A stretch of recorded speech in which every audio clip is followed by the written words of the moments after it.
How do you react when you hear about record demand for physical silver? If you're anything like me, you have some skin in the game. You have a stake. You have a portion of your personal net worth invested in silver, so you pay close attention to the silver price. And when you hear about record demand, your ears will perk up. But it's not just that. It's record demand in every category for silver. What is this telling us about the recent price run-up that we had in silver? But more importantly, what does it tell us about what to expect as we move through the rest of the year for the silver price? A recent report from the Silver Institute shows that total global silver demand for 2022 came in at a record-breaking 1.242 billion ounces. That's an 18% increase over the prior year. You're guilty. You had something to do with this because investment demand in silver went up for the fifth consecutive year to 333 million ounces demanded by investors throughout the world. Do you find it interesting, however, that in the United States, investment demand only ticked up a little bit?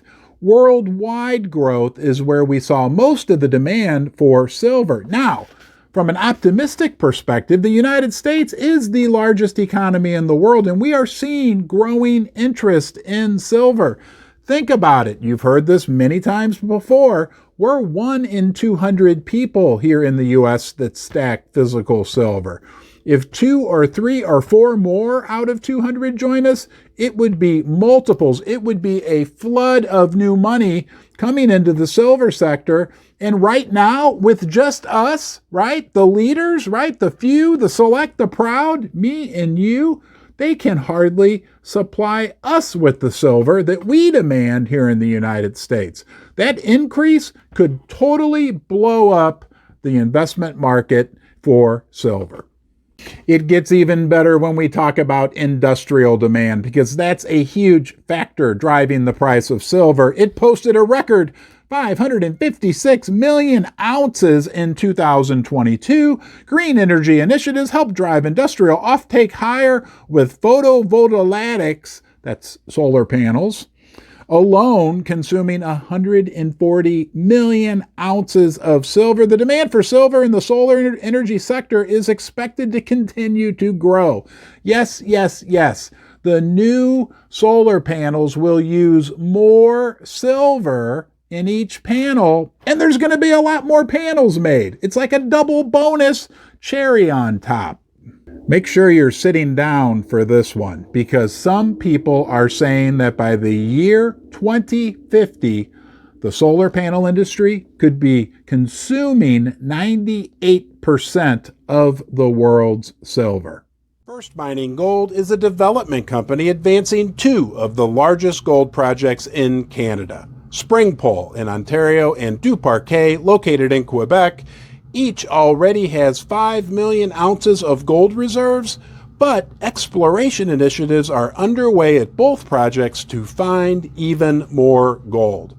First Mining is well-financed, has 0 debt, and owns an interest in 4 additional Canadian gold development projects. Can you imagine what the silver price will be like by the year 2050? You can rest assured I'll be here for you, because I put out daily videos, perceptive insights into the world of gold and silver. So please consider subscribing. Turn on the little ring-a-ling-ding-a-ling bell so you get notified every time I put out a new video. One last point on industrial demand, which is huge for silver.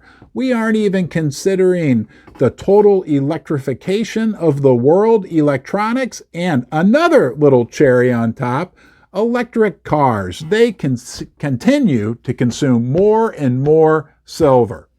Maybe you are like a lot of silver enthusiasts, and we tend to ignore the demand from jewelry and silverware. But in 2022, we had almost 235 million ounces demanded for jewelry.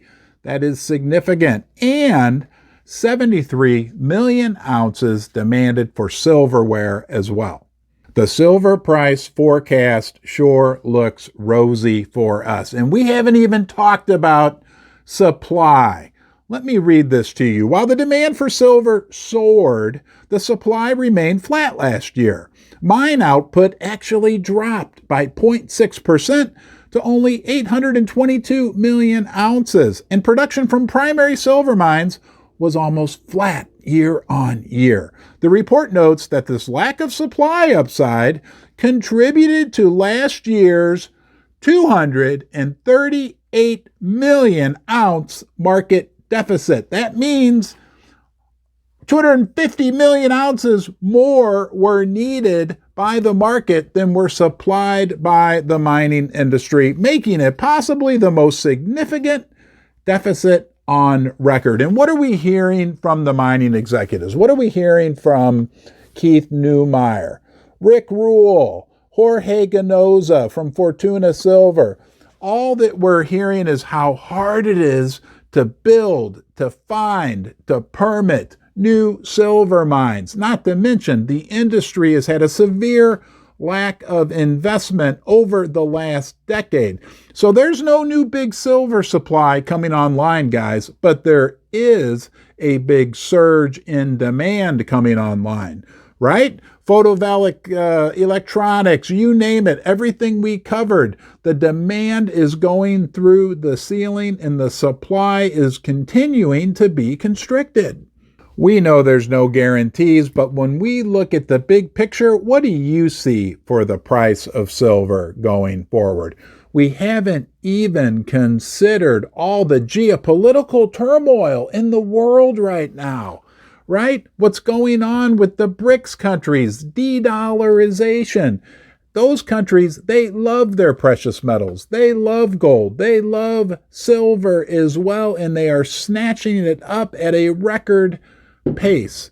So when I look out at the horizon, I see blue skies for the silver price. Let me know what you think in the comment section below. And while you're here, why not watch another Ron's Basement video? You be well, and I'll see you soon.